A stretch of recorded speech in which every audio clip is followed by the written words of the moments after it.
Amerika Senare me Rongorongo me bwanan Kiribati. Ya wakin kai kana makin de mesin nare yonini kalantari na kontran kete di sana na semplanci takuranga peso ni kai tra de men roi maneba iria insiniment kambara me Australia ate Osmoflow. Takara kira kayo pun doa me bokon ana boka te tau teka Australia ibukin tupan ana kang Kiribati ndo monta kata eta ko senior technician mente Osmoflow Aaron Condon nakon ana ron kara ron panan Kiribati pa enasa ke ni puponga roi kan makin de mesin dan nayo ni benen ter makai nai eta ko Condon ba ana ria kina kita makurin de PUP aron kamakuran na tarruan de mesin nayo kana ayake ngaia ana temeto insiniment Osmoflow nanga aia potoka o ye bopoki bopi me o cheo me Australia e kona de mesin dan nayo ni karawa bopi tenga teri teteran de pongina eta ko yo pa ena kapongna ki de mesin ni karawa nayo inanon de men onwa de makaina ke ena koriki i main ena rako de mesin karawa ya bubrariki are ena katia ki ana kanimaki ite mekini beso kanwanda ba na poko Australia no kon de mota kata yon Kiribati pun kaniman mesin karawa ake amelmen karawa dai ke de sola yon tarawa mayana tebito meang o kanton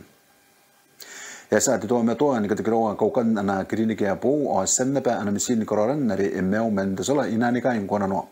na meroro o yanga na karapara ba tse perin de to me to James Pakasi no kon de to te kan Australia ibugin manena kin de klinik yo are ya konanga ni kabongna giru ya kan to me to o ne ka suru ka kawakin de mesin dan are kan maki eta kona ko men na ko sina Australia Timothy Gill pa akia anano wo pa ena tarroa kiro te klinik yo ne temeto antoro interan ni moi emeno na ko yaka into meto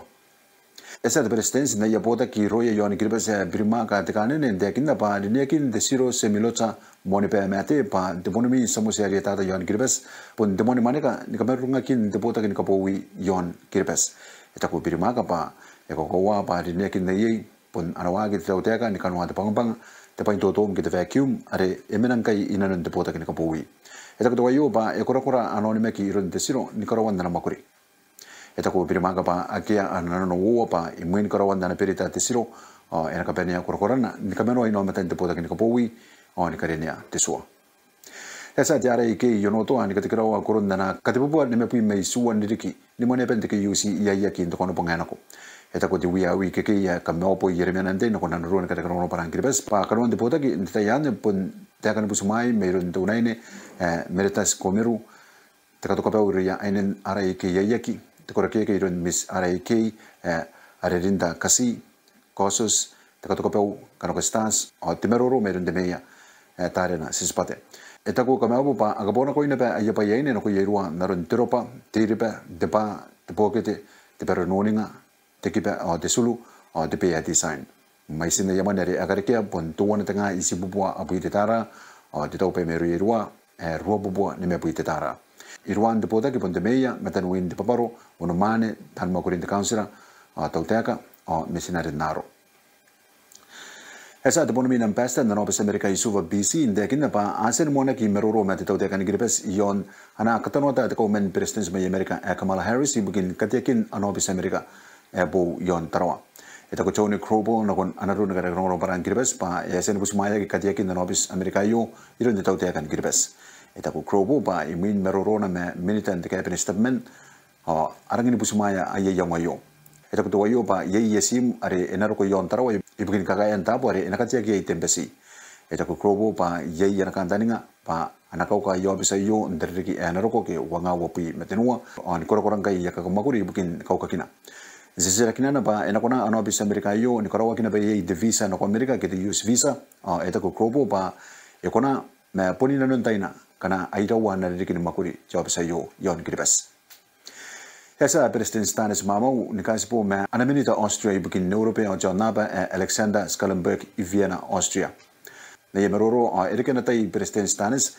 ne karike anapoto ka Austria bukin karike de ria te Kiribati yon Europe naron de porroyere ekoroya kai Kiribati me Australia New Zealand Cuba Japan China America o America de bewa ni kaya kana yo eta ko Schallenberg na kon president Stanis Mamau pa enai karike pe ni makuri ana tauteka me de tauteka ni Kiribati ibukin karike deitan ayari rei o ayakatani yeta Kiribati nukuran dei karrieta o kurana pen katani yon Europe norongon de peke asa ana usu de brisbane babanuki nare sringa ki ni kota kime ayo su brisbane na ke tabmen suana kon de tauteka tangiren kamatuan de sua o terekinikai na ko yetan koroi makuri niwawa de makoro Hela province anga ya kapara usuai kai yon siringa kia o kai ko kai Brisbane yon Hela ke ni korowa kiru ya kamanda de tangani boka isinan kun de makoro yo wobi der rikinako aseta kora kai ni korowa ya bubusina kun Prime Minister James Marape arapon de sateina pa mai taripori yon Hela ibukin de makuri ni kai tarata kanga yo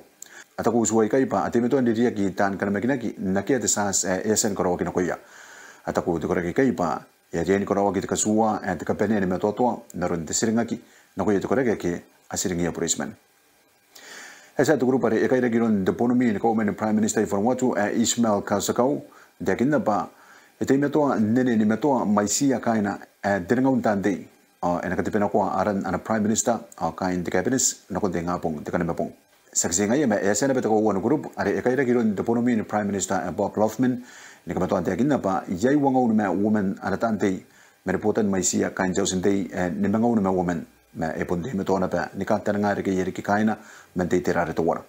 eta ko de sedete men anai tera Kasakau arepon de Prime Minister ko Sato Kilman ba atauron kai indine ay Prime Minister abo kana etevia na mon po wi jaus na ko kana mabong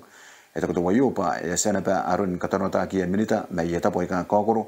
sena pa ndina no ki iruya wanu pa te yake akai na to grupa yo esa Kilman ni ko maka anai tera Loftman pa ena pusimaya konakina on ka to roya ntawo si pangalan ni kai tara na ka tipi mete no po wi jaus indei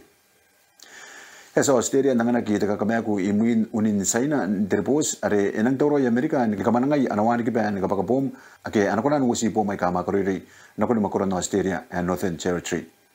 nana rongorongo de ABC rinaron nana kongra at the Four Corners are ekana ko an de monobong etapo pa esa Amerika ni karo on peperi bukin kadyan na tabo makuri ki ana Squadron Operations Facility de Chindo Air Base imayakin Darwin are enakona nkawa kini yai onowa wani ki ban ka bakabom ay katinan B-52 ako na wani ki bay kay nung si bom ke pain buaga ay ka makorori o ay ka agina ba o ni ko na ni ki ben terro era kayon dipi mewa tanga ti kilomita sa tirong yon ka una saina ike yakano ko iya na kauring the editor in chief na newspaper dito tekan saina at the Global Times na ko na Australia ita ko sa kana ko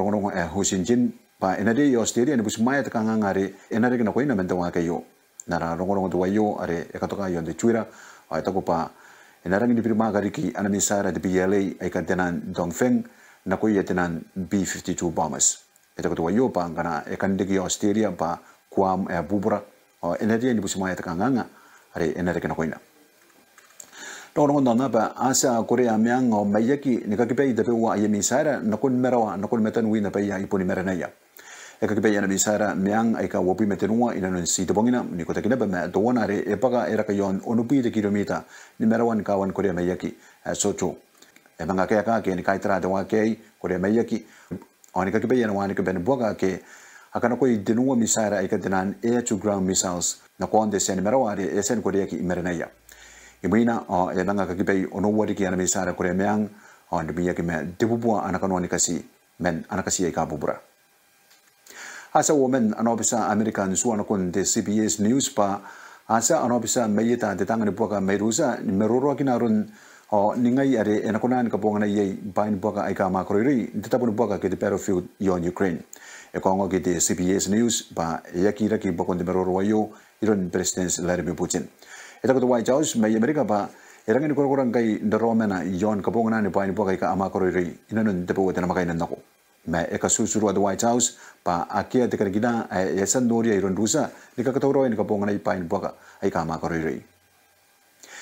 esan karawa git borroi katono ko de boka inanwa git civil war yon Ethiopia ike akari ye itera ka war men te bayo pa anang katoka mo de boka imerenaya are ay wo wanka idirikina are esan karika demete e waranga maisina o te kauring ne ba yon trongo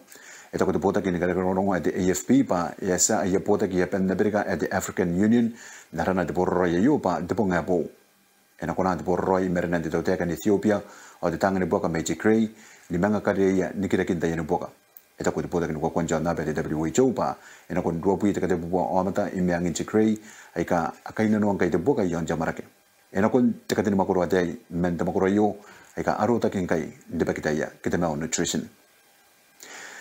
Yasa de sakakasi yare esiringi ya tengaunu me isimen nomata deriri the Marjorie Stoneman Douglas High School in Parkland, Florida, America. Ni muskak dekana ba enakapuria kin wamatena nakia anatai ni kwasina kwaki.